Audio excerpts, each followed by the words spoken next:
Washington, AP, the Trump administration will impose tariffs on $200 billion more in Chinese goods starting next week, escalating a trade war between the world's two biggest economies and potentially raising prices on goods ranging from handbags to bicycle tires. The tariffs will start at 10%, beginning Monday of next week, and then rise to 25% on Jan. 1. The move will likely escalate a trade war between the world's two biggest economies and potentially raising prices on goods ranging from handbags to bicycle tires.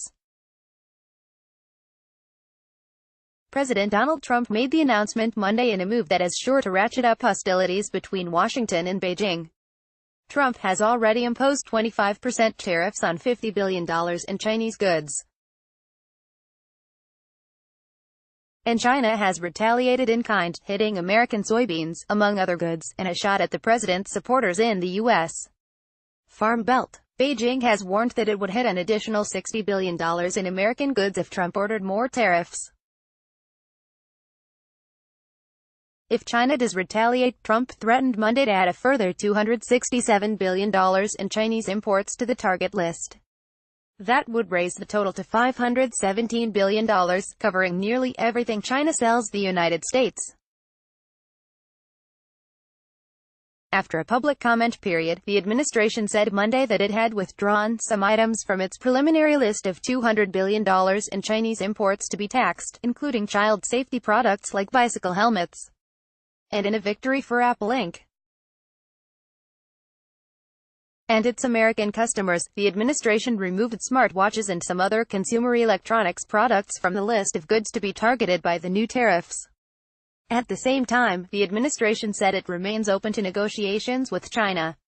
China has had many opportunities to fully address our concerns, Trump said in a statement.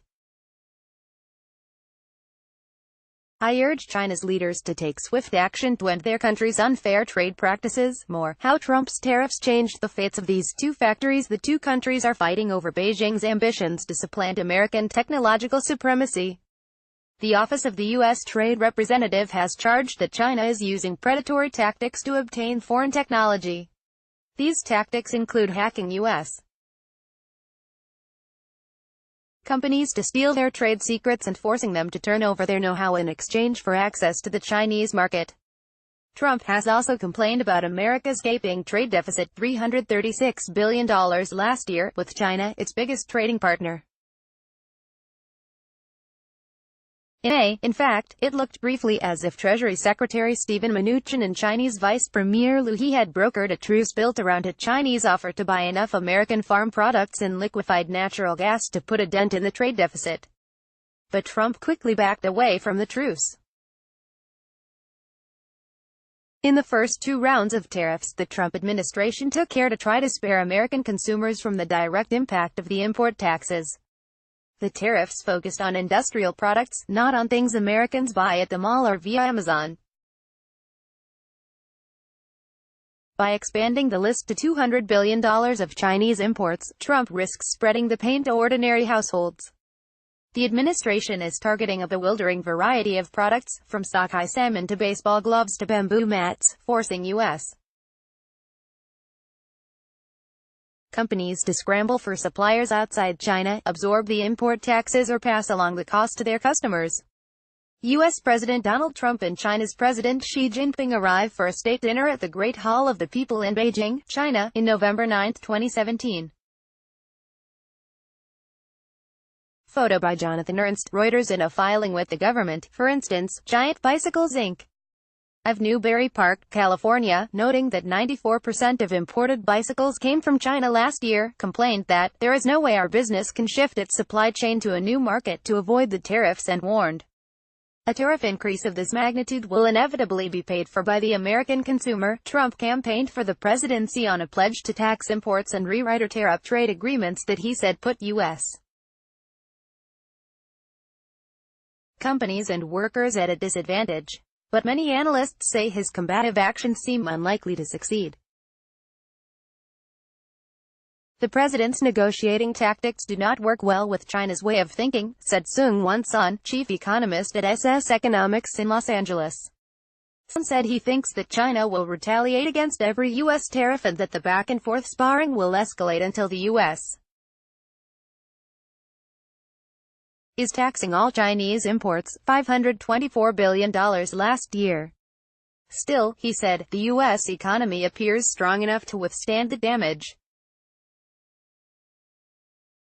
In the short term, we will have higher prices and fewer jobs than we would have had otherwise, Son said. Fortunately, the U.S.